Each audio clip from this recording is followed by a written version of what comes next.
Socialization refers to our systematic training into the norms of our culture. It is the process of learning the meanings and practices that enable us to make sense of and behave appropriately in that culture. It begins at birth and continues throughout life.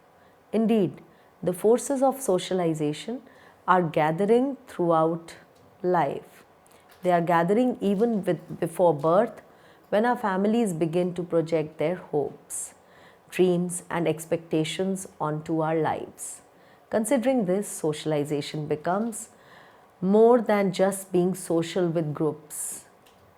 It also incorporates those behaviors that promotes and continue values, norms, customs, traditions, symbols, etc. of a specific culture, thus preserving it. An example of this cultural education is the process of gender socialization.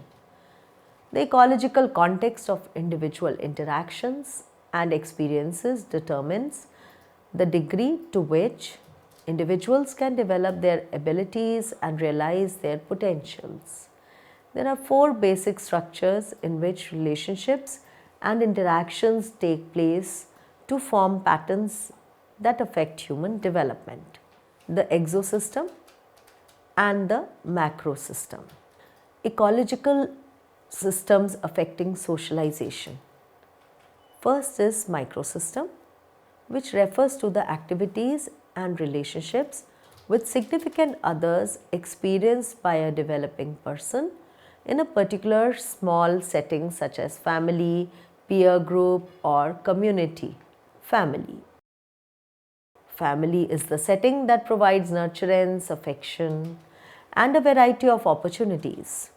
It is the primary socializer of the child in that it has the most significant impact on the child's development. Carcarino said, "The child who is not adequately nurtured or loved, such as one who grows up in an abrasive, dysfunctional family, may have developmental problems." Also, children who do not have sufficient opportunities to manipulate objects, to model desirable behaviors, to initiate activity, or to be exposed to a language-rich environment will be at a disadvantage when they reach school. This early disadvantage will persist and even remain as the child progresses through school unless intervention, such as that provided by some quality child care programs, can modify the opportunities at home and in school. School. School is the setting in which children formally learn about their society. The school teaches reading, writing, arithmetic, history, science, and so on. Teachers encourage the development of various skills and behaviors by being role models and by providing motivation for children to succeed in learning. They even impart values and beliefs in children. Peer group. Peer group is the setting in which children are generally unsupervised by adults, thereby gaining experience in independence. In the peer group, children get a sense of who they are and what they can do by comparison with others. Peers provide companionship and support as well as learning experiences in cooperation and role-taking. Community. Community or neighborhood on a smaller scale is the main setting in which children learn by doing. The facilities available to children determine what real experiences they will have. Is there a library? Are stores and workplaces nearby where children can observe people at work? Are the people with whom children interact in the community simple or diverse? Are the people in the community advocates for children? These questions relate to the significance of the community as a socializer. The child's development is affected in each of the aforementioned settings, not only by the child's relationships with others in the family, school, peer group or community, but also by interactions among members of the particular microsystem. For example, the father's relationship with mother affects her treatment of the child. If the father is emotionally supportive of the mother, she is likely to be more involved and to have more positive interactions with the child.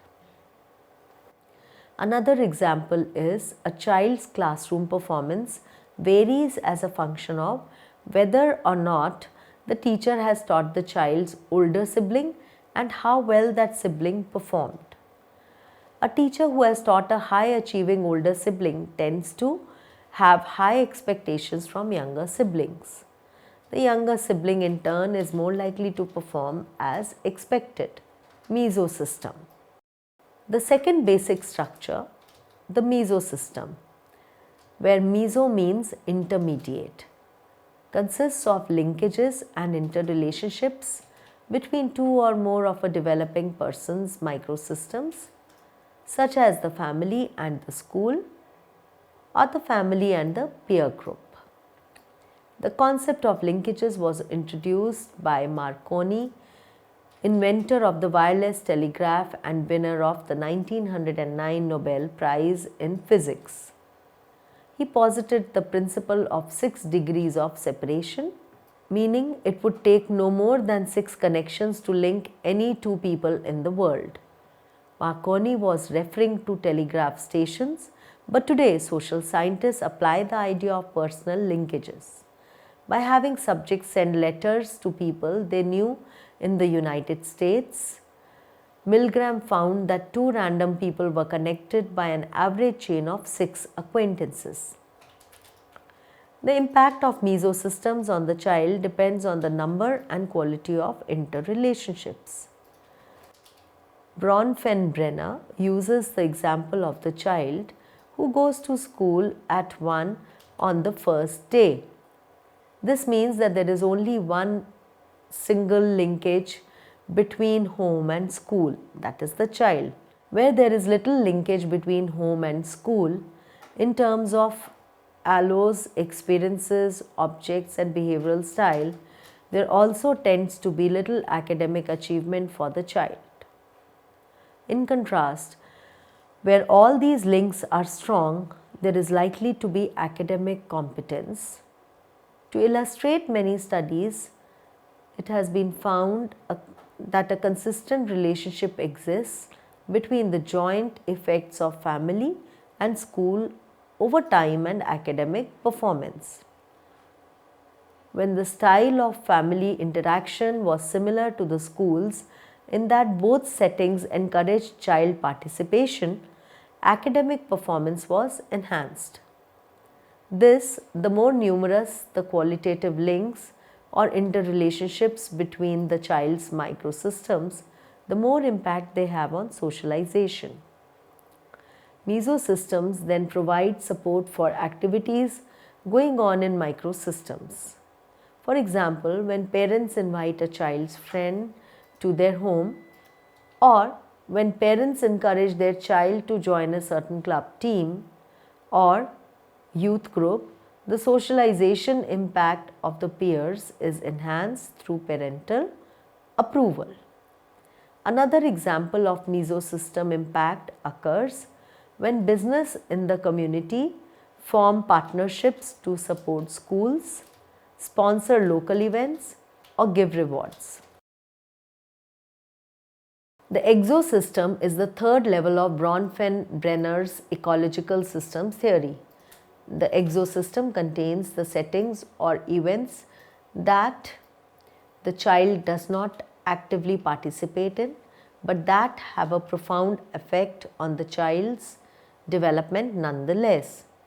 Unlike the mesosystem and microsystem, the exosystem influences the child indirectly as it trickles down through other individuals that have an influence on the child's life. Exosystems can be temporary, like a parent being laid off from their job, or long term, like the death of an extended family member. Media. Media like television, movies, videos, DVDs, books, magazines, music, computers, consoles, and cellular phones are as significant a socializer as just described, because the media presents a setting in which a child can view the whole world, past, present, future, as well as places, things, roles, relationships, attitudes, values, and behaviors. Much of today's media technology is interactive, providing opportunities to relate socially in that they are multifaceted, such as cell phones, social networking sites, and computerized games. Parents' workplace. Although a child may never have any role in the parent's workplace, or in fact never even go there, the events which occur at the parent's place of employment do affect the child. For example, if the parent has a bad day at work, or is laid off, or promoted, or has to work overtime, all of these events impact the family and the child. Other examples of exosystem process influencing socialization include neighbors, industry, local politics, and social service. Macrosystem. The macrosystem is composed of cultural values, customs, and laws. It refers to the overall patterns of ideology and organization that characterize a given society or social group. Macrosystems can be used to describe the cultural or social context of various societal groups, such as social classes, ethnic groups, or religious affiliates. This layer is the outermost layer in the child's environment. The effects of larger principles defined by the macrosystems have a cascading influence throughout the interactions of other layers. The macrosystem influences what, how, when, and where we carry out our relations. For example, a program like Women, Infants, and Children may positively impact a young mother through healthcare, vitamins, and other educational resources. It may empower her life so that she in turn is more effective and caring with her newborn. In this example, without an umbrella of beliefs, services, and support for families, children and their parents are open to great harm and deterioration. In a sense, the macro system that surrounds us helps us to hold together the many threads of our lives. The macro system setting is the actual culture of an individual. The cultural context involves the socio-economic status of the person and or his family, his ethnicity or race, and living in a still developing or a third world country. For example, being born to a poor family makes a person work harder every day. Cronos Systems. The Cronos system involves temporal changes in ecological systems or within individuals, producing new conditions that affect development. For example, significant societal events can produce a variety of effects on children. Accessibility to knives and guns has affected many on-campus security procedures. Schools installed metal detectors, hired guns, and initiated zero-tolerance policies, whereby aggressive students are expelled for one offense. For another example, the physical changes a child experiences during puberty can affect his or her self-esteem, depending on how the child's developing both compares to his or her friends as well as to the cultural ideal body type. To illustrate that changes in a macro system can result in changes in exosystems, mesosystems, and microsystems, sociologist Elder and his colleagues conducted a very thorough longitudinal study of 167 California children born between 1920 and 1929. They compared the life course development of children whose families had experienced a change in their socio-economic status during the Great Depression, a period of widespread economic insecurity in the United States, and those who had not. The immediate exosystem effect was loss of a job. This in turn caused emotional distress, which was experienced in the home and affected the children. That is, effect on microsystem. There were also secondary exosystem effects. In families hit by depression, the father lost status in the eyes of the children and the mother pined in importance. The affected father's parenting behavior became more rejecting, especially toward adolescent girls. Children, especially boys, from affected families expressed a stronger identification with the peer group. Children from affected families also participated more in domestic roles and outside jobs, with girls being more likely to do the former and boys the latter. The fact that longitudinal data were available over a period of more than 60 years gave elder the opportunity to assess the impact of childhood experience within and outside the family on behavior in later life, that is, effects on Cronos system. He found that the long-term consequences of the depression varied according to the age of the child at that time.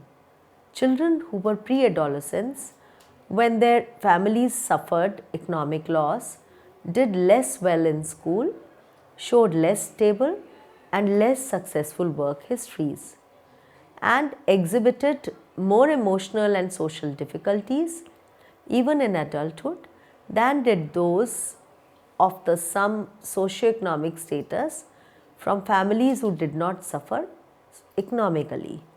Such diverse effects have been explained as due to the impact of economic hardship on the quality of parenting and hence on the psychological well-being of children.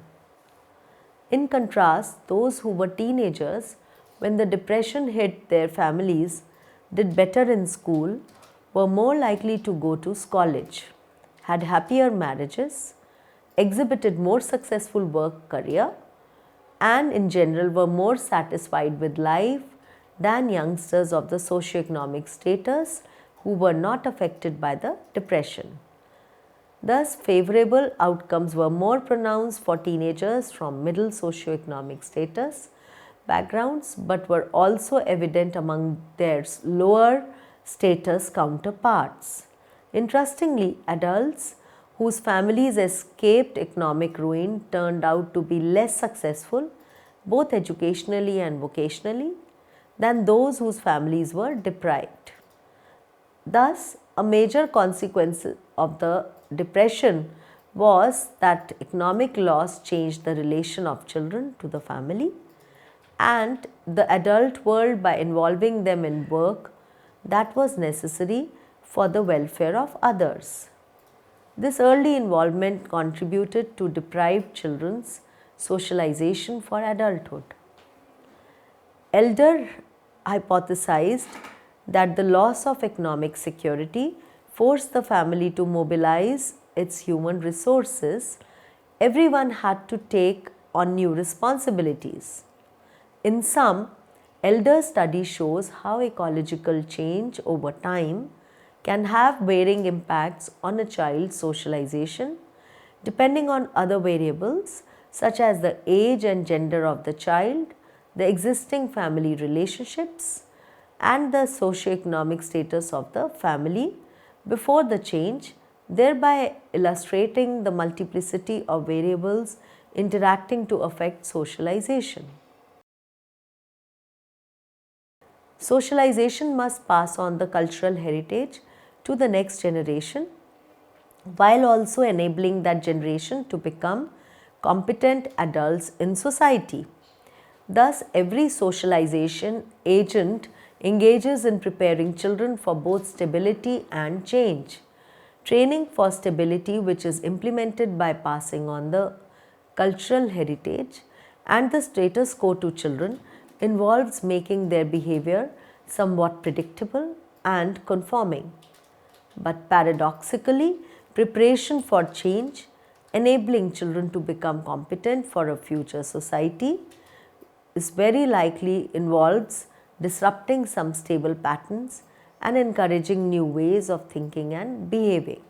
So, to summarize this, socialization is the process of learning the meanings and practices that enables us to make sense of and behave appropriately in that culture. There are four basic ecological structures in which relationships and interactions take place to form patterns that affect human development: the microsystem, the mesosystem, the exosystem, and the macrosystem. The microsystem is the layer closest to the child and contains the structure with which the child has direct contact. The microsystem encompasses the relationships and interactions a child has with his or her immediate surroundings, such as family, school, neighborhood, or childcare environments. Mesosystem connects two or more systems in which child, parent, and family live. Mesosystems provide the connection between the structures of the child's microsystem. For example, the connection between the child's teacher and his parents, between his church and his neighborhood. Each represents mesosystem. The exosystem defines the larger social system in which the child does not directly function. The structures in this layer impact the child's development by interacting with some structure in his or her microsystem. Parent workplace schedules or community-based family resources are examples. The Cronos system encompasses the dimension of time as it relates to a child's environment. Elements within this system can be either external, such as the timing of a parent's death, or internal, such as the physiological change that occurs with the aging of a child. Family dynamics needs to be framed in the historical context as they occur within each system.